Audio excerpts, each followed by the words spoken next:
আসসালামু আলাইকুম। আজকে চলে আসলাম বাইতুল মোকাররম বই মেলায়।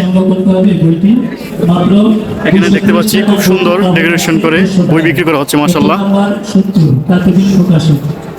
আরেকটি বই এটি নিয়ে আলোচনা হয়েছে হবে অনেক গুণী লেখক এখানে উপস্থিত হয়েছেন। বিশেষ করে মঞ্জুর ভাই আছেন, দিবাবান সাহিত্যিক মহিম মাহফুজ, তার হাতে এই বইটি আরো সুশোভিত হয়েছে, প্রকাশ করেছে কাতিবিন প্রকাশন। বইটি 800 টাকা, অনেক বেশি একজন ছাত্রের জন্য, কিন্তু এটি কিন্তু অর্ধেক দামে কেনা যাবে, মাত্র 400 টাকা।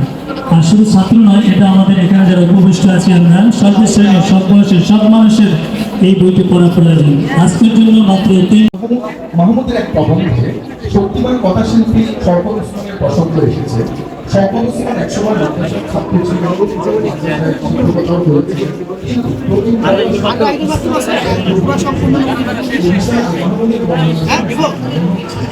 আনন্দবাজার পত্রিকার নিজের লেখাপত্র ছাপানোর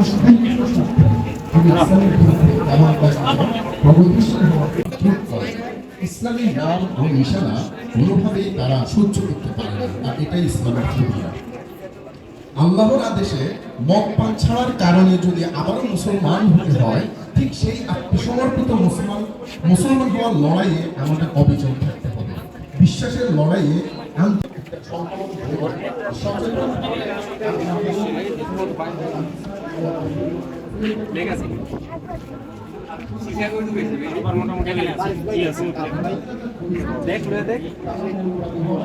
ভগবতীবাসদের ভণ্ডামি ও শয়তানিটা ভালো মতোই বুঝতে পারে।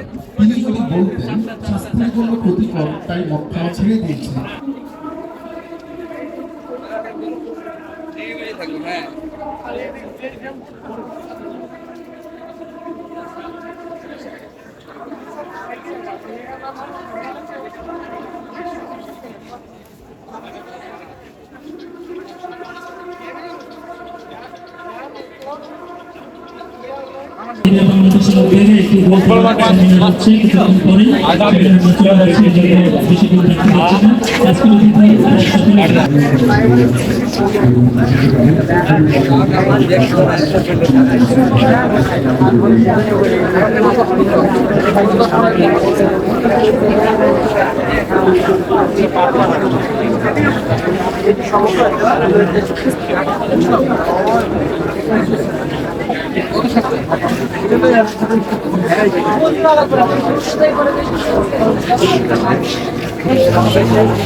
আসসালামু আলাইকুম।